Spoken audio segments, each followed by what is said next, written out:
All right. Welcome, Facebook fans, followers, and people who found us randomly because they like gift card giveaways. This is Chuck Carstensen, along with Michele Carstensen, my sister, and Stacy Heuer, our other teammate on the Carstensen team at Remax. This is our Super Show. This is our second live broadcast. Stacy was not on last week, so we're calling it Super Show because now we have all three of our selling team realtors on here. You might be listening to the recording through one of our stations, such as our podcast station. So thanks for joining us down the road. This is live on Facebook Tuesday night, though. We're going to cover real estate and we're going to answer your questions. So just like last week, you can watch the ticker, which I got going now, and you can comment and ask your real estate questions, and Stacy and Michele or I will answer them. Later in the show, we have Michele Brandt of Fairway Mortgage on. So we're going to save the mortgage questions till that point. She'll be on at about 7:30. And then we'll have other topics that we'll cover to just add value, talk about certain things that are happening right now in real estate during COVID-19. So thanks for watching. Again, share it.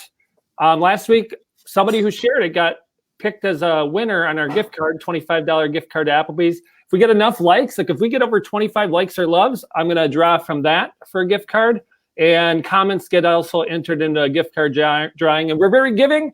So we even gave away extra gift cards for, more comments. So just have at it. Now I'm going to turn it over to the ladies because we found that people like the ladies on these shows and not me to talk less. So Stacy's out on the lake, by the way. Sorry. So. Stacy's literally on a boat, I think. Yep. We took advantage of the beautiful evening, and I was like, I'm broadcasting from the boat, so let's go fishing. So to lead into talking about being on a lake, we obviously sell a lot of real estate in the cities, but, we do venture out and sell a lot of lake homes too. I know Michele took a client out last week and she sold them a lake home. And so that's another thing that a lot of people are starting to look at. And I think in this whole quarantine thing, a lot more people are going to want to look to be getting on a lake and being out of the cities. So it's someplace that they can actually go and enjoy the summer in the lake when all the other beaches and stuff are closed. So that's another area that we do a lot of business in too. Yeah, I mean, obviously Stacy's on a lake right now. So if she's on the lake, there's other people that are on the lake. How many other boats are on the lake, Stacy? There's one right next to us. There was actually it's just us today right now, but pulling into this lake that we're at, I did see a few lake homes for sale and one that I've shown in the past too that's now sold too. So yeah, I was like, oh, this is actually a great place to be doing a broadcast too from. I know, lucky you're on the lake. So can you disclose what lake you're on, Stacy? No. Nope. Can't my husband disclose? told me I cannot disclose my whereabouts. I'm within the let's see. I'm in Minnesota. I'm not going to say where I am either. I'm in Minnesota. Yeah, it is one of the areas that we do service and do a lot of business in. Okay. So it's within the Zimmerman, Rogers, Cambridge, Isanti, St. Francis area. So it's within the city limits, within city, Yeah, so for everyone on here that doesn't know, maybe they're on my Facebook or maybe they're on our team Facebook. So this is Stacy. She's our partner that joined me and Chuck 2 years ago? Yep, it's 2 years now. Jeez, time flies. No, 2.5. It's my third year in real estate, so 2.5. 2.5? Oh my gosh. Time flies. Oh my gosh. So Stacy's been helping us for 2.5 years, I guess. Lucky enough, when Stacy came on and started helping us, I tried to stay within an hour of where I live. Of course, that doesn't always work because as we talked about last week, we do a lot of business all over the state. I sold a lake home, which she's talking about in the Brainerd Lakes area the other day. So obviously I can go to Brainerd and show you all houses. And of course, Stacy can too. It's just, I was a past customer of mine, so I already knew them. But for people that don't know Stacy, she's got a cute little family and obviously she's on the lake and she's one of the people that would service more out of the Twin Cities, doesn't come into the Twin Cities too often, unless of course she has to if I'm gone or something like that. But when you get out into the northern suburbs, Stacy and Chuck are usually your go-tos there for sure. For buying, selling is a little bit different. So talking about that and ways of where we can help you. Obviously, we all can help you anywhere, whichever one you want us to use. Some people are lucky enough, Stacy. Some people are lucky enough they get all three of us. I mean, this is true.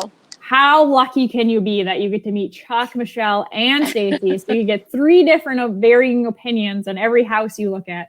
No, I'm just kidding. Our opinions are usually pretty close, but and I think it probably helps them because I mean, we're all real estate agents, but we all have different personalities and we all have different things that we notice in houses as well. So I mean, I'm sure it would help either a seller and also obviously all those buyers out there that we do get to meet, and all three of us get to help to buy a house. Yeah, no, it's always, we were talking about this last week, the interesting comments we get if I show a house and Chuck shows a house, and then like after closing, they'll tell me what they thought of Chuck or something like that. Oh, really? And I know sometimes when you help buy people, they're like, that other girl, I'm sure they do that to me for you too. The other girl, the blonde girl. Or that big tall guy, what's his name again? That's somebody's husband? No. Yeah. Yep. Yep. I know, it's so funny. So yeah, talking about like homes and stuff that we sell, obviously sell lake homes, cabins. I mean, I think the main question I've been getting in the last 2 weeks is like, what are the prices of homes? But also on like lake homes, people are like, I want to look at lot listings, lake lot listings. Can I build a home on a lake lot? All these questions that we get off of many places. Besides, we get a lot of incoming calls from Zillow, obviously.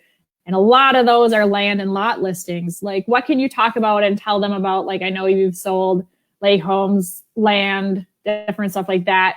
Can you give them a little bit of information of like that process? Like if you were going to buy a lake lot and wanted to build on it, like normally what's that process? Well, I guess I personally haven't sold just a lot for someone to build on. So Chuck would probably be better to input on the lake lot. I do have a new construction listing coming, but Chuck, if you want to kind of touch on Michelle's question, you'll have better information than I will.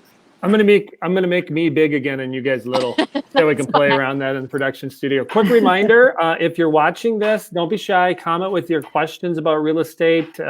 We have a lender coming on later. Make sure to comment about that.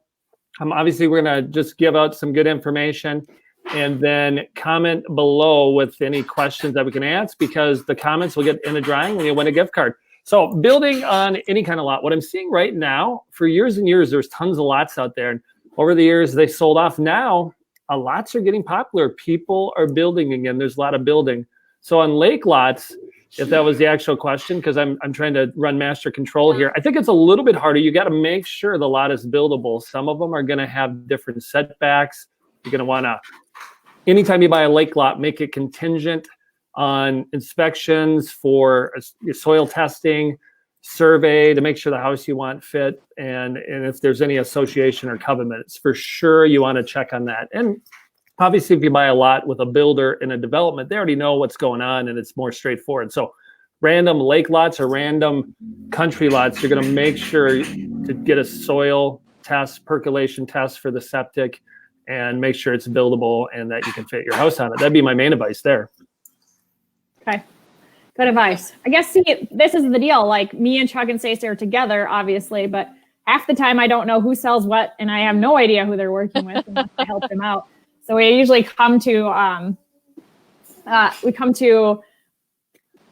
weekly meetings, and they're like, oh, I closed on a house. I'm like, Stacy, I didn't know you had closings this week, but we do communicate. We just not on those typical details unless we have to, because there are times of the year where we're super busy.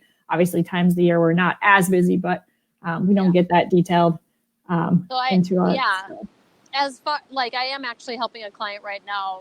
They're just purchased a lot and they're going to do the new construction build. So it'll be a fun experience for me to go through with them as they're building their dream home on their lot too. I mean, the agent said that they'll be meeting with the builder, and they even get to pick the position that their house is going to. Yeah. Yep. Apparently, you get to pick the position of your house, of your house, and how it can get put on the lot and everything like that. I'm like, wow, this is pretty cool. I didn't know it was that structured and in depth with those kind of decisions. So that's it'll be awesome. A good experience. Yeah. So I'm glad I get to go through that experience with them, and then I'll be able to share that knowledge with you guys and any other future buyers that want to build on lots and new construction and stuff. So yeah. I get to learn something from you, Stacy. Yeah, yay. When she joined our team, she probably didn't know what she's getting into, but she got into hanging out with me and Chuck, brother, sister drama sometimes. I don't hear any of the drama. I think you guys keep that between you two. Maybe there is no drama. Thanks. Exactly. Maybe there's never any drama. No, there's not a lot of drama. Yeah, so I mean, it's been super helpful having you on our team and helping us, obviously, as well. So have you sold any farms? I've sold farms. Have you sold any farms, like hobby type farms?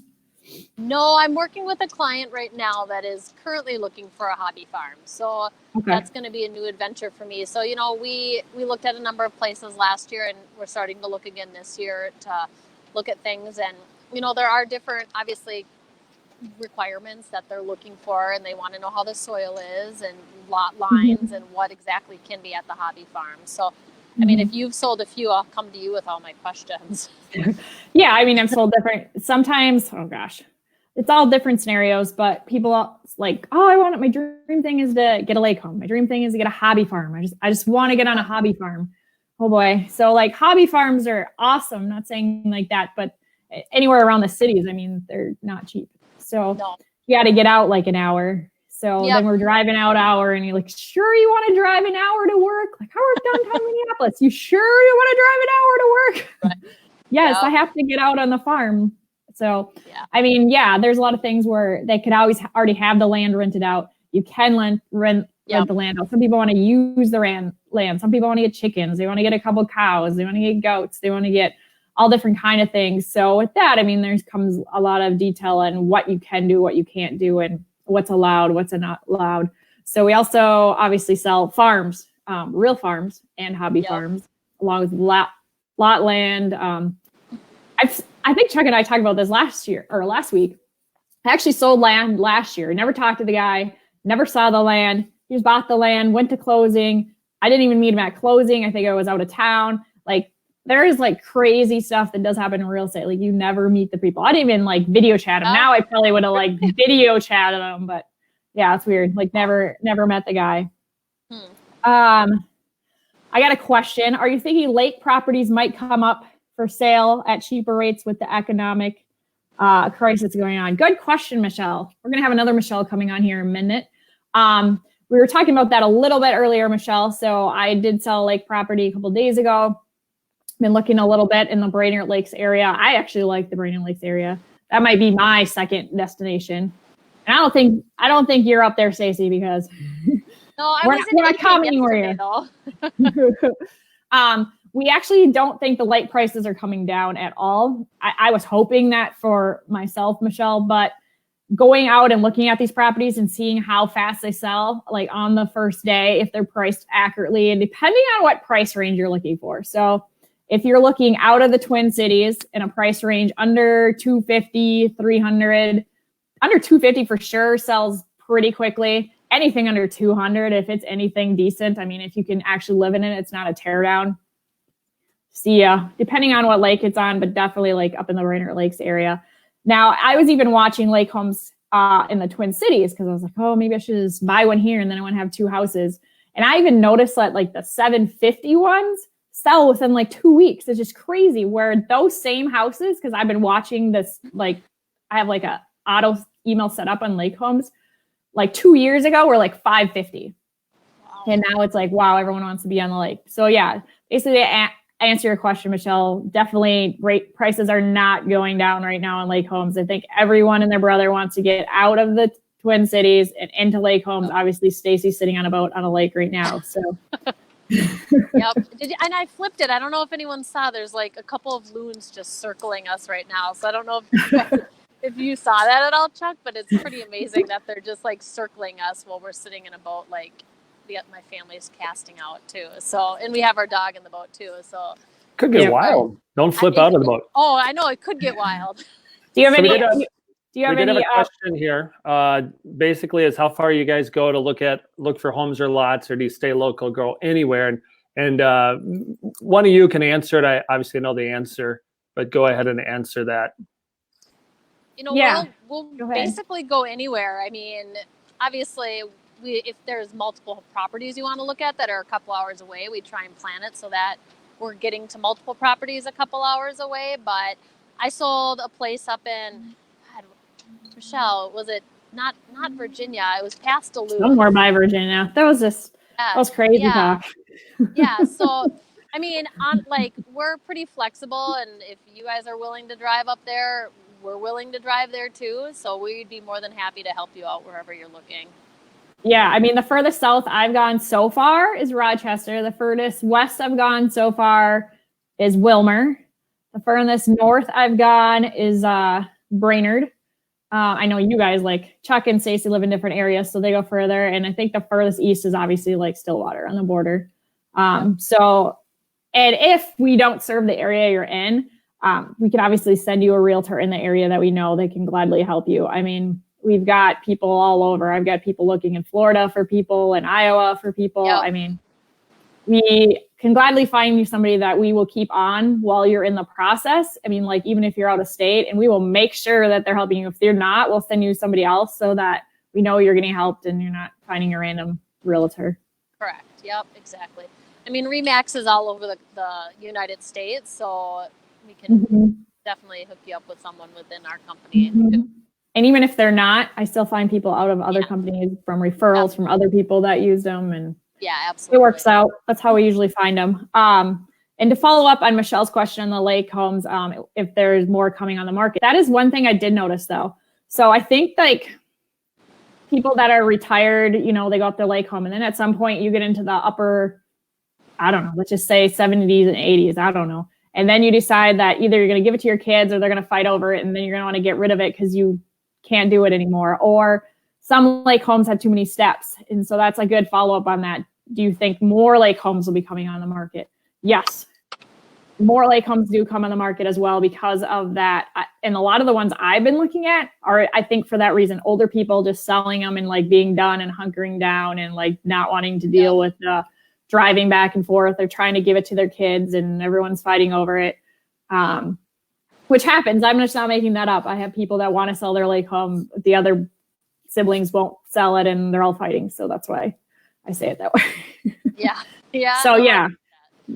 I do think more will be coming on the market. And, you know, that's a good question too, is people are like, oh, how do I find a lake home? Obviously you can go on online websites. We talked about this last week, but we can set up a search for you so that automatically come on the market.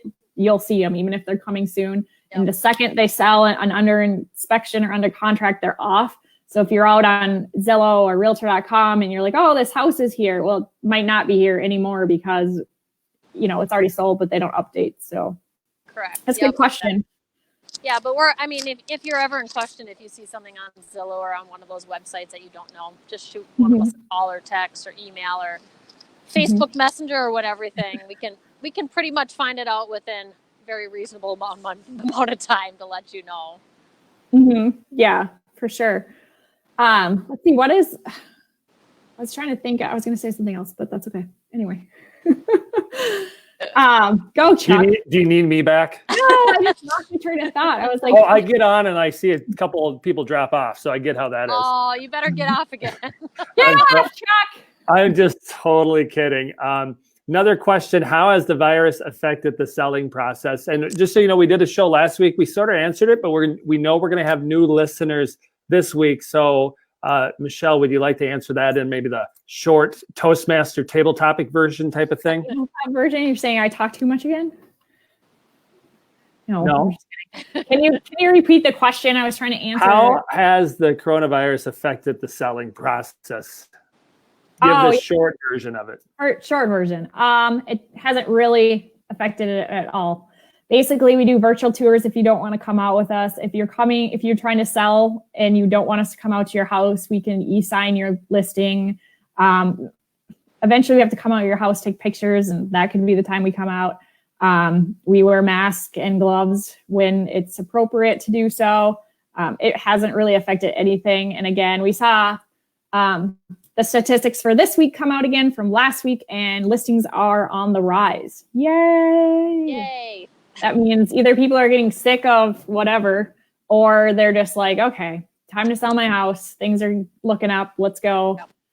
So the short version is it hasn't really affected much on how we show it, if we can list it. And I had that question today. I actually had one of my customers that I have the listing signed, ready to go. And they were asking me that question too. Like, do you think nobody would look at our house now? And I'm like, no, that's not true. I have listings out there that have 5 to 10 showings a week. And we have some that we just put on the market that, I don't know, have 10 in one day. So people are still looking at houses. People are still showing houses, and it hasn't really affected much. And the market is pretty stable right now. So yeah, and to piggyback off of that, what we have done obviously is if you're not pre-approved, we're trying to make sure you're pre-approved. That's been long-standing. You should be pre-approved before looking, but we're really taking the extra step to say where you're at in the buying process, because it doesn't make sense to interface with extra people who are not ready to buy. And then what I'd say, how has affected the process is there's less sellers in the market, and because of the low interest rate and because of the low inventory, and there's still, a lot of people employed wanting to buy and move, the market prices haven't dipped. They've actually year over year stayed up. And statistically, it almost looks like I was thinking they wouldn't go up a whole lot at the beginning of this. There's a chance we might see more of a jump than we even thought on that. So that's kind of week to week. So on the lender questions, we're getting some lender questions on the stream. We're going to answer those when Michele Brandt of Fairway Mortgage comes on. So I'll hold your lender questions. The average time to take on a close average time it takes to close on a home, Stacy, can you answer that question? Yeah, I can. Generally speaking, it takes about 30 to 45 days. It kind of depends on what type of a loan you're using. If you're using a conventional loan, you can almost always get it done in 30 days. I don't want to say always, just because there sometimes is a little something that does happen in between that kind of can make it go a little bit longer. I mean, if you're using, I usually tell my clients that are using like the VA loan that generally speaking, those are going to take 45, sometimes a little longer than 45 days, but it really kind of depends. So if you're thinking about purchasing a home and you have a lease that's going to be up and you want to time it out to not have to pay double for both like your home and let's say your apartment that you're leasing. I mean, sometimes sellers can be flexible with closing dates, but sometimes sellers want to, kind of stick with the 30 to 45 day closing date. And so we can kind of time it out that way too. But generally speaking, I guess in my experience, about 30 to 45 days from signed purchase agreement through inspection, through appraisal to the close. Depends what lender you're using too. That is true as well. If you're using a local lender, the one that we can physically go to their office and talk to them if we need to, that definitely helps. But if you choose to use an out-of-state lender, which some clients are choosing to use out-of-state lenders, sometimes it can get a little hairy once in a while, but not saying that we can't make it work. It sometimes just takes a little bit more push and shove to get things to what we need them to be in a timely manner. It's true. Yeah, I mean, to piggyback off of that, it's basically what Stacy said, 30 days. Sometimes we can get them done faster, and depending on how busy it is, how busy the market is, how easy your file is. It's cash. Cash. My lake home is closing in 10 days. So if you got cash and you want to be in a lake home in 10 days, let's go find a lake home because it's possible. It's happening in there before Memorial Day. Yeah, for sure. Conventional loan, probably not. Probably in the first week in June. FHA sometimes can take longer. Depends on the lender again. And, people are like, why do you say depends on the lender? It doesn't have to be somebody we know and trust and have worked with in the past. Other lenders I see come out of the blue and I start working with them once in a while too that know what they're doing. I don't know. I don't know if it's based on experience or what, but like we said, we have a lender coming on here too, but it just depends I swear it just depends on if they know what they're doing. And then the online lenders, if we have to talk to like 13 people to like figure out what's going on, or if I can directly call the source and be like, hey, like what's going on? We need to get this closed now. Yep. And that actually literally happens. And that's how we talk. So yeah. Yeah, I mean, it just depends. But right now, you're still looking at 30 days, maybe 40, depends on the lender again. So if we have a deal where you get a buyer that purchases a house and needs to close in 30 days, we'll get it done in 30 days for us if they want the loan. So, I mean, this is true. it's a matter of fact, but it's true. And yeah, some of these lender questions that are coming on, Michele Brandt with Fairway Independent Mortgage will be on here in a moment to answer those lender questions for you. So instead of us saying, I don't know if we can do this, or what happening in a refi and furlough and blah, blah, blah, well, she knows the answer. So that's great. So if you're joining us now, Michele, Carstensen, and Stacy, how do you say your last name? This is really silly, but it's Heuer. Heuer, I say it wrong. See? It's not even I how knew it's that. Chuck, you say it right. I say it right. I'm the only one. See, I didn't even murder it because I didn't say it. Exactly. And Chuck's on here too. Carstensen team with Remax Results. We're just live broadcast. If you're on the replay, that's who we are. We have a team of 3 of us, technically 5 of us. We have a photographer and an assistant, so we work pretty well together. Maybe that's because we don't actually go in person and see each other. I don't think we even did that really much before the pandemic stuff. So, but yeah, we had questions earlier about service areas. We cover a lot of area, and of course, even if one of us goes on vacation, the other one helps. So I think a lot of people really like that, where they know that one of us will be there to help no matter what, instead of when we get the calls when it's like, my realtor's on vacation. Can you show me the house? Well, it's peace of mind for all of us too. I mean, to know that you can go on vacation and enjoy yourself with your family or whoever you're going with, and knowing that stuff is getting taken care of when you're not around. So it's really helpful and nice. Yeah, no, that's true. I just wanted to remind people, everybody who's watching, first of all, Stacy and Michele are doing a great job. I think it is working that I'm talking less. And there's 2 pretty faces up there instead of just one when I go away. And then with all the questions, we thank you for the questions. Reminder, we need more likes. Facebook likes. And if we get the likes over 25, I'm definitely going to draw for a gift card. And maybe even push it to 15. That'll be a separate drawing. So if only 15 of you like it, you're good to go. And comments. We can get 20 likes, Chuck. We can get 20. We need some hearts and then no angry faces.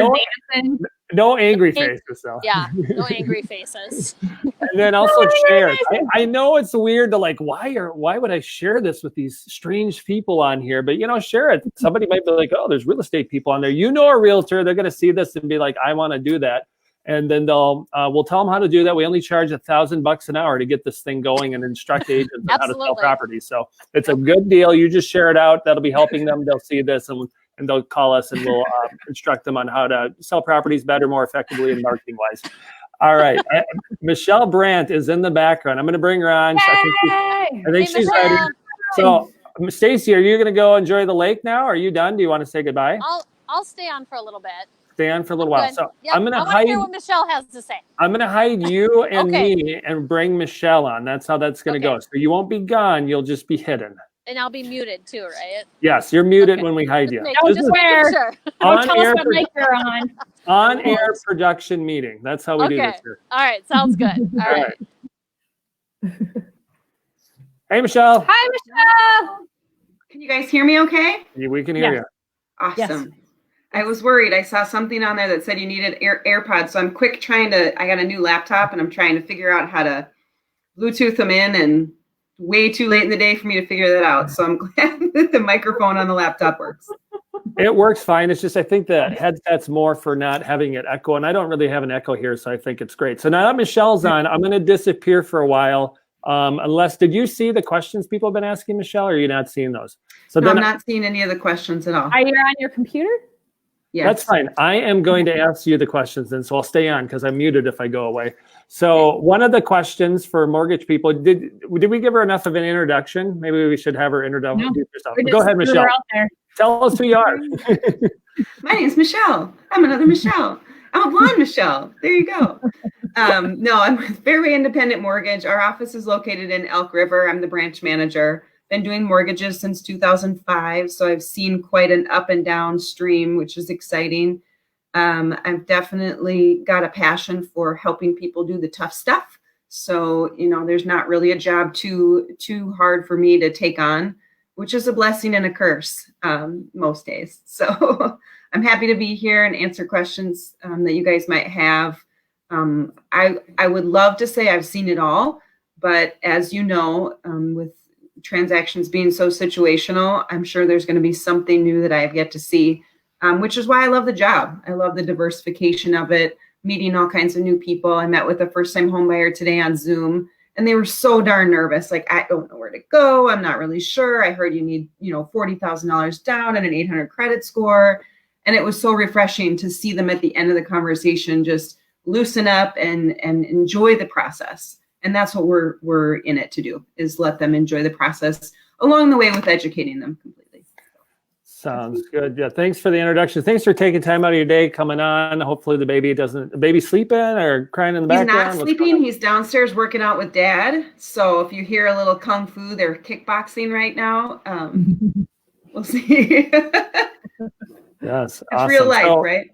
So we do have 3 mortgage questions for you. I'm going to give you the easy, slow pitch softball one right away. So I think this is the question. So if the question is, what's going on with the first month you'll pay? I think that means on the mortgage when you close on it. When is the first month you pay? Give a couple scenarios of different options there. Sure. And I'll tell you, it's the same for refinance as it is for purchase. So there's no difference there.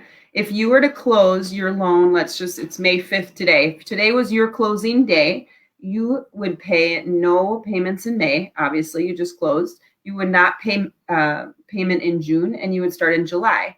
And that's because you pay mortgage interest in arrears. So when you're paying on your mortgage, if you make that July payment, you're actually paying June's interest. And so on your closing date, May 5th, you'll pay interest from the date of that closing until the end of May, and then nothing in June, because your July 1st payment will pay June's interest. So you're always going to skip that month in the middle.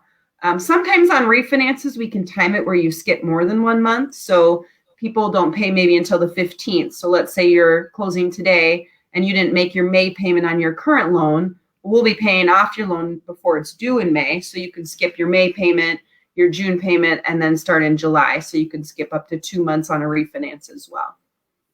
Since we're talking about refinance, I've had a lot of questions lately about refi. So why don't we just stick on that topic quick? Sure. What does that look like? I know some people are talking about, oh, you should wait, but you should get your ducks in a row. Like, can you tell them, like, should they wait? Not like wait, but do you know, like, should get your ducks in a row and kind of hang out? Like, how busy are you guys? Like, what does the market look like right now? Yeah, it's a really interesting market, and it's changing almost by the day. So the good news is that I'm up to speed on everything on a regular basis. So I know kind of how to best instruct my clients by being, right in the mud of everything. What I've been telling my clients right now is I've been giving them, so the process goes like this. You send me your mortgage statement and I run a quick analysis just to see if it even makes sense. In some cases, it doesn't. I did my mom's refinance look, and I did an analysis for her, and she owes like almost 70, 80 grand left on her house. Her payment and rate are really low, and she's in a really low term. The cost to refi just didn't make sense. I ran the whole thing out. She'd save maybe $1,500 over the life of the loan. Doesn't make sense to do the process. It's silly. So you got to do that analysis to make sure it makes sense. In most cases, it does make sense. And so then it's just a timing thing. The $1 million question, when's the right time to lock in your rate? I always say when it's right for you. So I'll tell people, here's what your rate would be if we were able to lock it in today. Here's your savings. Here's your cost. Months to recoup. This makes sense to me if it makes sense to you. And then we just have that conversation. Like, what's your floor? What's your threshold? Where do we need to be for you to feel like you're getting this taken care of in a good way? And then what I do is go through the process. So we at Fairway will not lock in an interest rate for a refinance until we have an approval, a loan approval that's conditionally approved by underwriting, and an appraisal. In some cases, we don't need appraisals. There's certain circumstances where we can get property inspection waivers. And in some cases, we can approve loans really fast, as little as a day if we need to. So those two things don't necessarily take a ton of time, but we've got to get the loan prepared for that. So we need to disclose the loan, pull your credit, request and get some documents reviewed like pay stubs and bank statements. All that has to happen, then disclose it before we can lock in your loan. So if you have an inkling of interest in refinancing, it doesn't cost you anything but time and energy to just go through that process. And if you decide, like, at the end of the day, rates just never got where I wanted them to be, okay, cool. Not out anything but, like I said, time and energy. There's no cash out of pocket. Is there, like, that's the question we had last week too. Is is there like a standard you kind of look at? So say your rate was 5% and now it's 4. I mean, I know it's like 3.5, but is it, if it's less than like a point down, like it makes for sure sense, or it just depends? It so depends. I've had people that have refinanced right now and they're at 3.75 and they're going down. They're doing a 15-year at 2.75, so it's a little bit unique, but every situation is so different. That's why we offer that free analysis. What do you want to do with the mortgage? You just want to lower the payment? Okay, well, that's easy. Then you go from a 30-year to a 30-year. You take in the cost effect. Yeah. And as long as your loan amount is higher and you're not too far into the loan, it might make sense. But do you want to maybe go from a 30 to a 20 and cut off some time? A lot of people right now are going from a 30 to a 20 and their payments staying the same. They're cutting off 5 or 6 years of the mortgage and, saving a ton in interest. So situational. Yeah. But I'm seeing interest rates overall as low as 3.75. People are refinancing. Anything over 4, and it just about, like I said, just about makes sense for anybody to do it. Okay. Yeah, I know I've got people in the 5s and high 4s. They're like, when do I do it? And I'm like, I don't know. Just talk. I just had somebody that they have a $250,000 loan and they're at 4.625 and they are saving $480 a month. Yeah, that's just crazy. Piggyback off one of the things you really answered on how the process is. Somebody asked about first-time homebuyers. Is it much longer for first-time homebuyers to be approved than any of the like the refinances or what you talked about? No. Doing a purchase pre-approval is a little bit more upfront because we want to make sure that pre-approval is rock solid. So we're going to get verifications and things like that. But the difference between a first-time homebuyer pre-approval and a regular homebuyer pre-approval is exactly the same. It's just coming down to education. So if you're a savvy home buyer, like let's say you're an investor and you do a couple a year, I'm not going to have to walk through the difference between conventional and FHA financing. With a first-time home buyer, I'm going to walk through every single loan, why you wouldn't do it, and what benefits you have as a first-time home buyer. So that maybe takes a little more time, but that's good education they need. So another question that we had last week that I couldn't answer perfectly. Somebody asked about how how is mortgage insurance determined? Good question. Depends on the type of loan. So on the FHA mortgage, your mortgage insurance is determined based on your down payment and how many years you are doing the loan for. So if you're doing a straight 30-year loan, 3.5% down, which is the most common FHA loan, your mortgage insurance is a fixed percentage, and it's the same for the life of the loan. Mortgage insurance on FHA never goes away when you have a 30-year loan with 3.5% down. It can go away with shorter terms and more down payment, but that's pretty uncommon to do that with FHA, because then you'd go into a conventional position. For conventional mortgage insurance, so for VA loans, there is no mortgage insurance. And then USDA, they don't call it mortgage insurance, but it's basically mortgage insurance, and that's also permanent. And that's the same, no matter what the loan is, that never goes away. Conventional mortgage insurance can drop off once you get a certain loan to value. Is that your question? I just want to make sure I got it right. I think that is a great. I mean, that covered that covered a lot of information. That was very good. So we're gonna like screenshot. Can I piggyback off that quick? Yes. I want to piggyback off that. So when you go to refi a conventional loan and you have the PMI, the mortgage insurance, can you then refi and get that off if you get the down 20% at the same time? Yeah, okay. You can remove that PMI, definitely. You can't remove it if you go FHA to FHA, but if you're going FHA to conventional or conventional to conventional and removing that PMI, to get the PMI removed, you have to contact your lender servicer.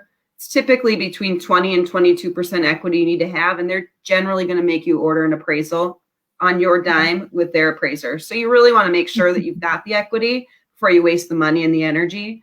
But it doesn't cost you anything to call them and say, hey, I want to see what it looks like to remove my PMI. They'll send you a letter with exactly either the principal that you need to pay off or the value that needs to be obtained, and then the steps to do that. So but saying that, so say I was going to refi and I would only have like 10% down, like off my loan, but I actually have the equity in my house. Can you do that at the same time where you pay more money down to get that off and then you're refining with a different company? Correct. Okay. Yep. Okay. I was certainly do. It'll just go off of the new appraised value. Okay. That makes sense. Yep. Let's see. There's more lender questions here. What do you got, Chuck? You must have disappeared. I'm here.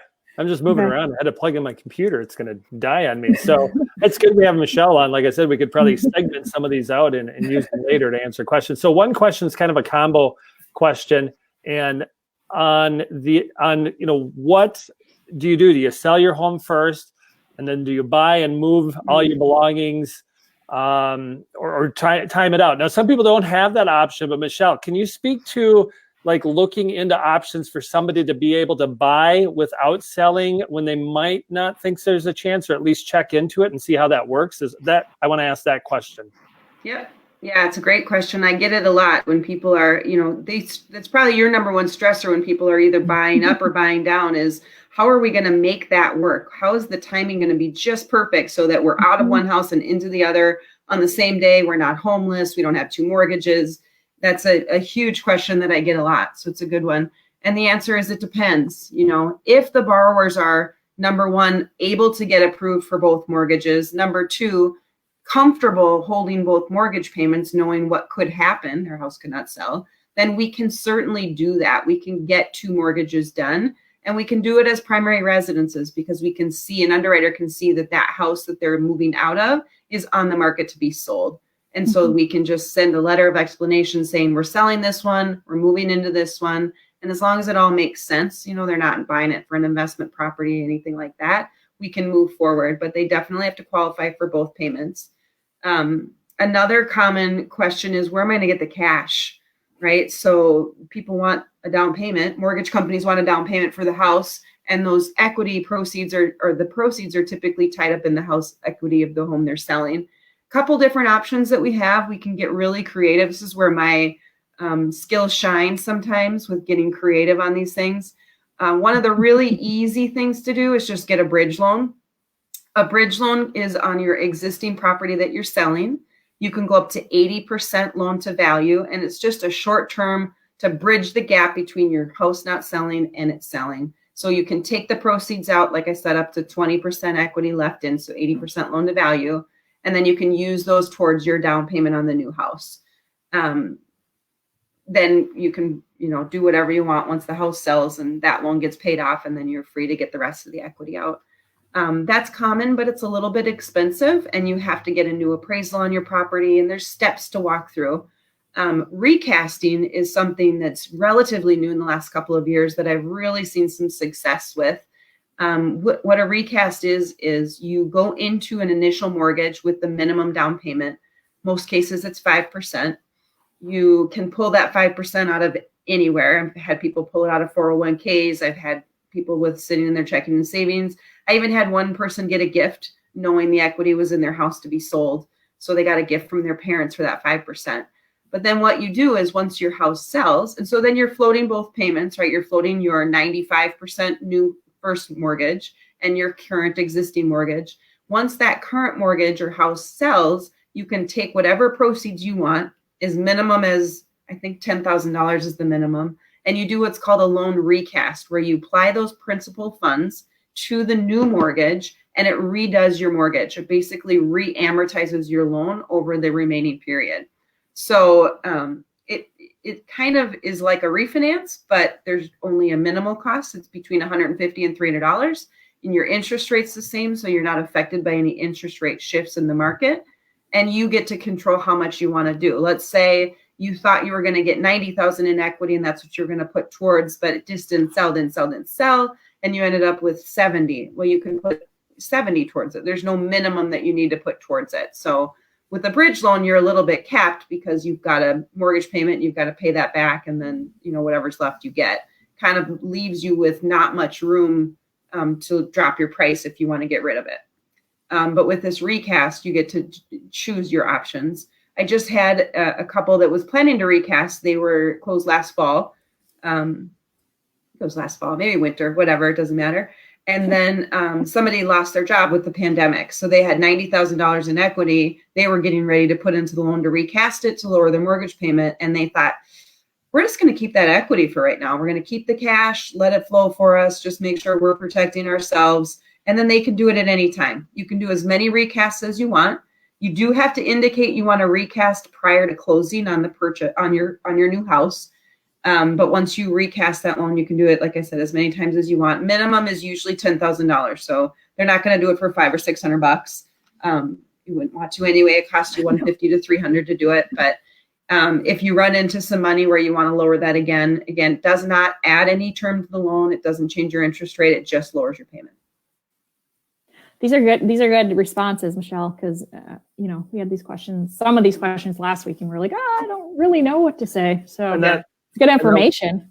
And that last one was good in depth. That's some things that we don't even always think about ourselves. And to piggyback on the buying and selling, there are some people that it does make the most sense to list your house, knowing there's going to be opportunities out there to buy, and just time it out where, say you sell your house contingent on buying, and then you find a house, we move the closing date to align with each other, and it works out fairly smoothly, other than you have to have enough friends and a couple trucks to haul your stuff away in time to close and then get to the next house right away. So it normally works out. We have a lot of people that do not,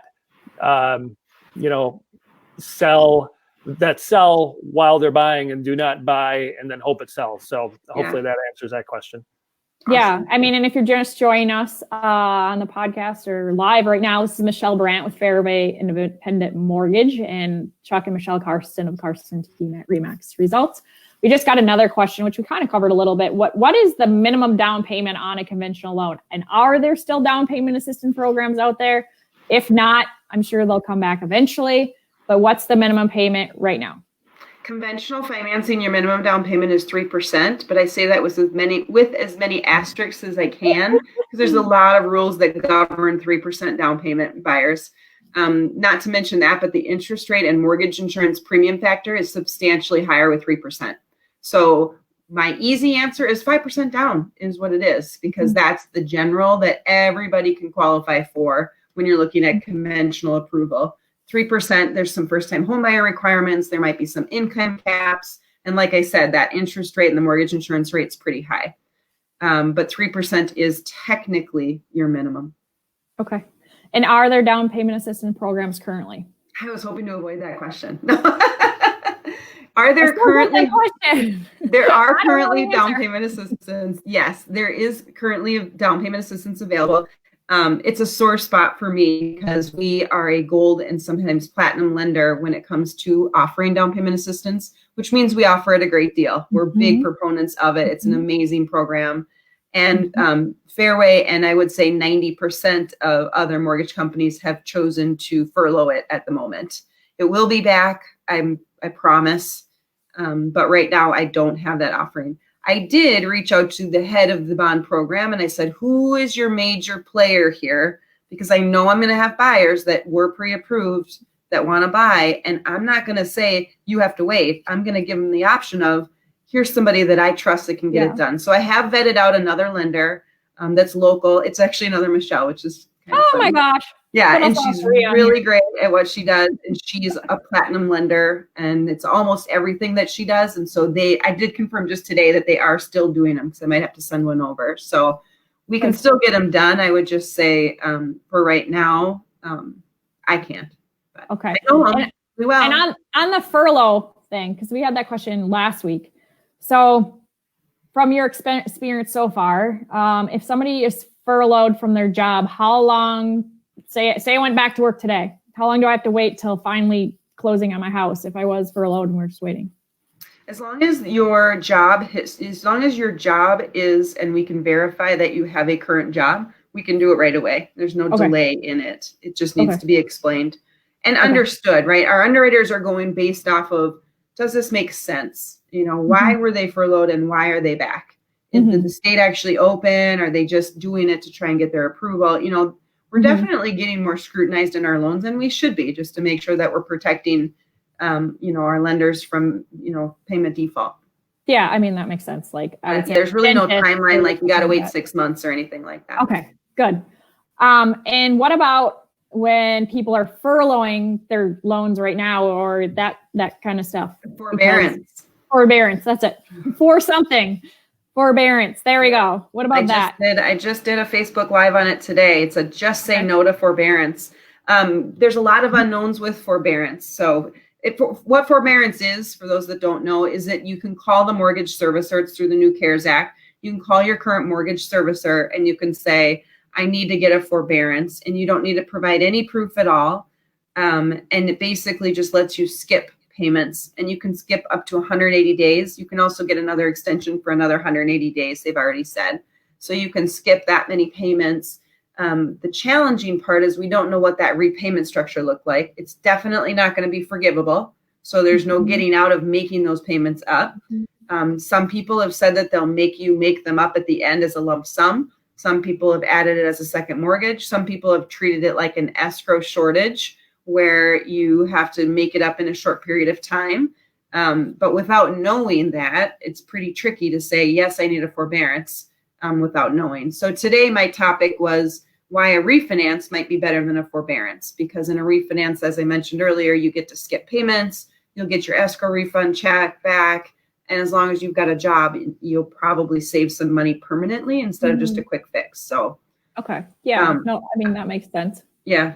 But also with a forbearance, we've gotten some indication, it's not set in stone yet, but we've gotten some indication that it will be you'll be denied financing for up to 12 months if you do a forbearance. So if you opt in for a forbearance, pretty much kiss getting a new mortgage goodbye for at least 12 months.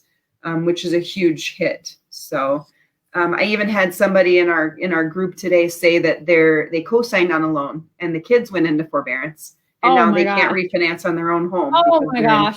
Oh my gosh. Yeah, it's just like, wow, that's tough. So when you do forbearance though, then like when you eventually pay, you have to pay it all, right? You have to pay it back. Yeah, you can't refinance or do any mortgage until you pay it back in full and have 12 months without a forbearance on your record.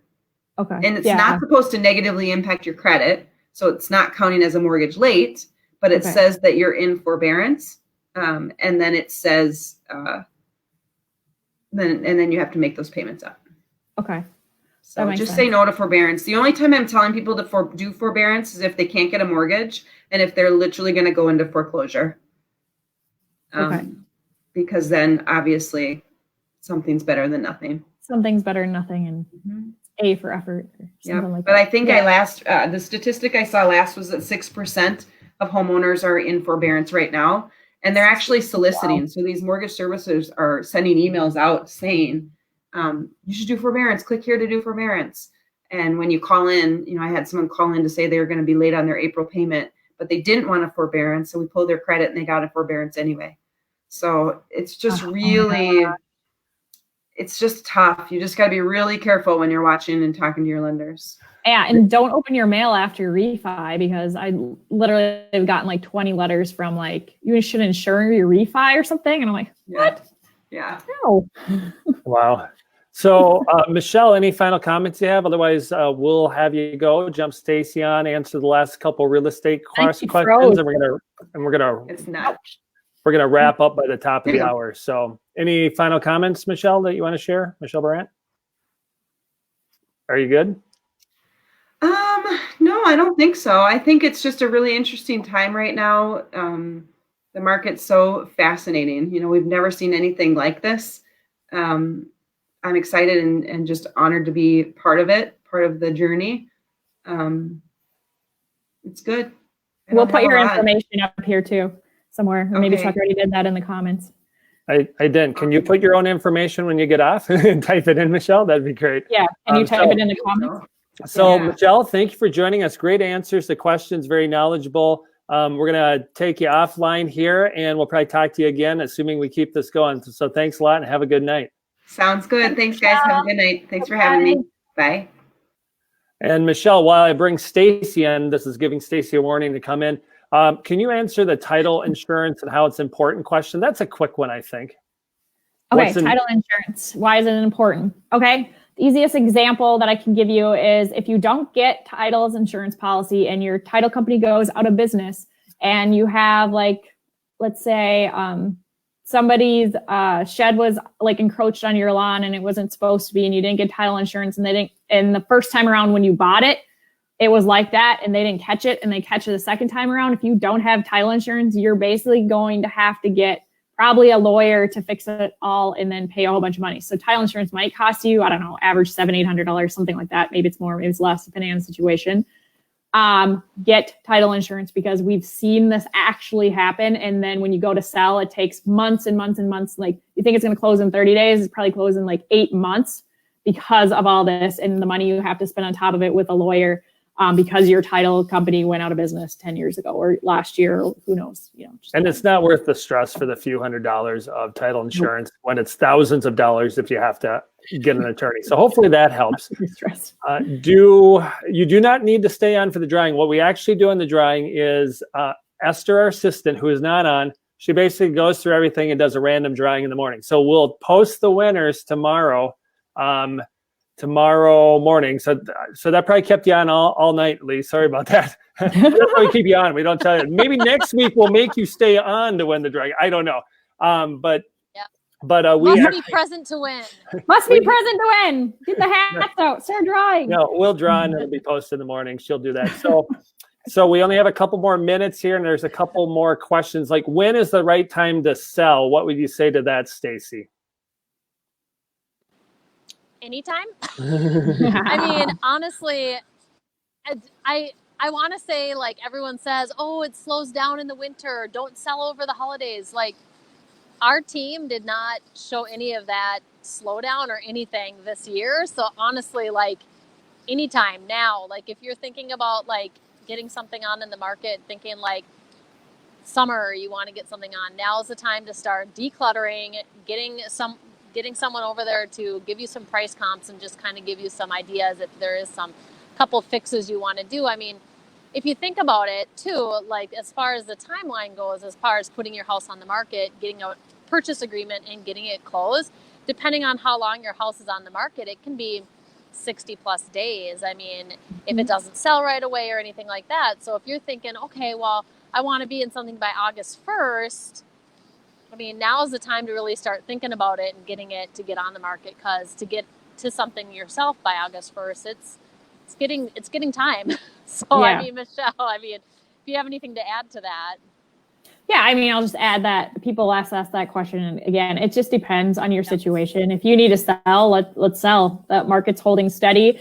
If you don't know when you want to sell and just want to touch your toes in the water, I mean, we can do that as well, obviously. But right now is the spring market.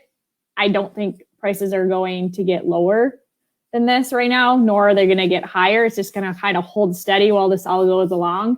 And they're saying statistically that next spring prices should go up, but shouldn't go down. Obviously, in the fall and the winter, things kind of go down a little bit sometimes, depending on what that looks like. But we don't know. It could go up this fall and winter because the shortage of houses on the market. So.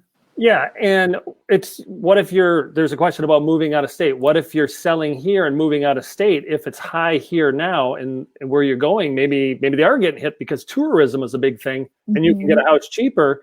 It's timing both markets. If you're buying and selling in the same area, you're buying the same type of market. But if you're buying and moving somewhere else, it could be a different market and timing could be different. But if you're just selling and it's Minnesota, it may make a little more sense if it was December just to wait to February. That's probably what a lot of people do. So in general, it depends on the situation, like Michele said. So on that question that Missy had about traveling and moving out of state, first of all, we can refer you to an out-of-state realtor, and we'll talk more about probably offline, Missy, if there's an area you're looking for. But I mean, people are driving. I have people that are looking to sell lake homes that are driving home from Florida this month, and then they'll get their house ready to sell their lake home. So there's people driving down there. I know a few people are flying. And if you were serious about looking at another state, especially one where, like I said, maybe the market could be a little bit less in a different state, it might be a good time to make a move. If a state like California or Florida got hit worse for some reason and you're moving there and the market went a little bit down there, but it's up here, it could be a great time to move. So recommendations, we'll talk offline as far as getting you in touch with somebody in the area you're looking. And it really just depends on what state you're going and what their travel restrictions. You don't want to go to a state that's going to quarantine you for 14 days. You got to come in, you got to stay for 14 days. So it really depends on what state you're going to on that one. Yeah. So, I think we got all the questions. Did we miss any of them? Oh, I think we got them all. All right. We got 1.5 minutes left in the broadcast. And we lost everybody because we're going to make everybody stay on next time for the drawing. Not this time. We didn't lose everybody. I really wanted a few more likes or shares so I could do more drawings for winners. I know. And I think Mom's still on here. Hi, Mom. I'm sure that people looking for hard-hitting real estate on our podcast, when they listen to the recording, will like the end where we're saying hi to our mom. Yep, for sure. I would. All right. So with that, Stacy, I'll let you go 30 seconds. Final thoughts. We'll go a super show round robin. Final thoughts to Stacy, then Michele to me to wrap it up. Go, Stacy. All right. Well, I know. I'm like, put on the spot. Table topics. Go. I just like to thank everyone for watching, and thanks for inviting me to the broadcast today. It was fun. I learned a few things from Michele on a couple of those different loan types and different things that you can do with loans. So that's really good information to know that you can pass on to your sellers and buyers, whether they're in a tough situation or they have other questions. Give us a shout out to anyone that needs help with anything. We're all here to help you. Passing on to Michele. Ditto. It's a good show. I liked it. I liked having us all on and different varieties of like what realtor said, and I liked everything Michele said. So I think having lenders on is helpful because I think every show we're going to have lender questions that we can't really answer. But for now, Michele Carsten with Carstensen Team at Remax Results signing off. All right. So like I said earlier, the drawing for the prizes will be tomorrow. Esther will post it on the stream on our page. We're going to keep doing this 7 p.m. on Tuesdays, assuming Stacy doesn't fall in the lake and Michele doesn't, I don't know what would happen to Michele and all that. So, and Josh Norby, I did say he's going to be a guest on a future one. So he's working on material, and he's a teacher, a coach, somebody who's in the sports. So I told him one time we're going to venture out and not do all real estate. So people who don't like all real estate, we'll dip into that a little bit. So again, thanks for watching and listening. And if you're listening to recording, thanks again. And we're going to have another broadcast next Tuesday, 7 p.m. So same time, same place, and good night, everybody. See ya.